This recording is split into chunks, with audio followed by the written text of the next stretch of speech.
Hi guys, welcome back. This is video number 5. Almost forgot what video we're up to there. Today's video, my ex and social media. Oh boy, this one can be tricky. Before we go any further, if you've been enjoying the channel and the content, please give me a like and hit subscribe. It would really help me out and help all the other hopeless romantics out there that are going through a breakup right now, and it will help them get closer to a resolution and maybe finding a way out with their heartache right now and the confusion. So, social media, very much ingrained into our lives now, very much part of everyday life. I don't think I know anyone personally that's not on some form of social media, be it Facebook, Instagram, Snapchat, TikTok, YouTube. And to be honest, I only use YouTube. I use Facebook, and to be honest, my Facebook activities is becoming less and less, and I go on Instagram every now and then. All the others I just don't bother with. I generally find sometimes social media to be quite toxic. Now, that can be actually that is an hypocritical statement coming from someone like me, because I use social media to promote my nutrition business. So, but that's more out of necessity than it is an actual enjoyment thing. Anyway, enough about that. Let's speak about my ex and social media. A lot of people ask me, should I block my ex on social media? And I would say, no, you should not. Because you want to be in a position of strength, not in a position of weakness. And your ex will check your social media. I almost guarantee that out of everything, when it comes to breakups, this is almost a certainty. They will check it. Some people don't, but 99.9% of cases they do. They will check it to see if you're still friends, to still check, are you friends with their family, friends of friends, and so on. And they will check what you've been up to, adding new photos, going out, profile pictures, that kind of thing. So your first instinct may be to block this person because maybe at the moment it's too painful. You don't want to have any interaction with them. And I get that. I totally get that. But most forms of social media have an unfollow button. So you can unfollow them so their information does not pop up in your feed. So you want to let them know that you're okay. You're okay with the breakup. By blocking them, you're possibly saying that you're not okay with it. This is just too much and I can't bear to be around you. Now, that may be the case, but as I've said in other videos, fake it till you make it. You can unfollow them so their stuff does not pop up. This is a mature response. That is the mature thing to do. Just like going no contact and staying away, listening to them, giving them their space, respecting their decision, respecting their request of please leave me alone right now. It's a mature response. You want to let them not know that you do not have time to be going on social media and trying to block them. Now, they may block you. If they do, there is nothing you can do about it. And I wouldn't take it personally. It could just be that they find it too painful for your information to come up on their feed, and they haven't had the sense just to hit the unfollow button. They may block you, but don't take it personally. You can't control that. You can only control what you can control. Moving on from that, you should not be stalking your ex's social media. Hell no.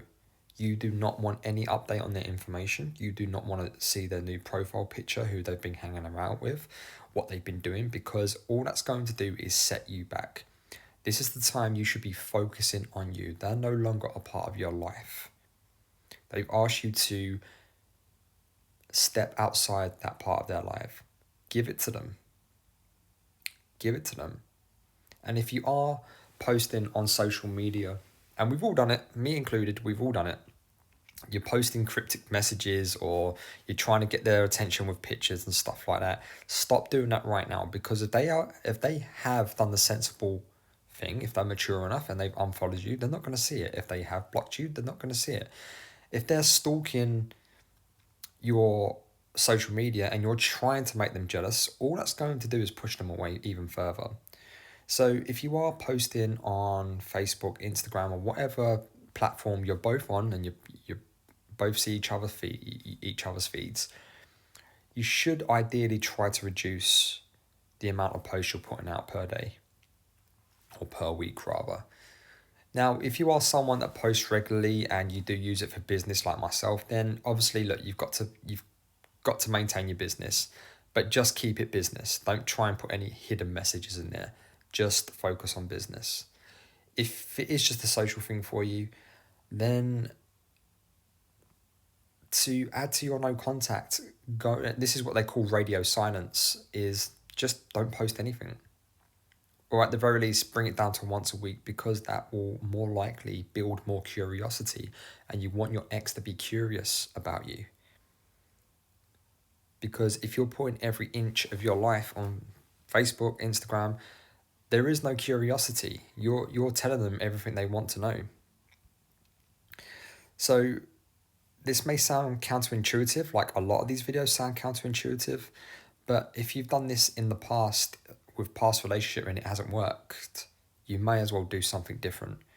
Your desire is either to let them know right now that you're hurting by putting some kind of meme out there or some kind of long-winded post that no one really reads, or you want to let them know how great your life is. But Facebook, Instagram, anybody with their head screwed on will know you're just giving them the snapshot, the highlight reel of what otherwise may have been a shit day. You had one good hour of going out with friends and having drinks or whatever. It's just the highlights. It's not representative of real life.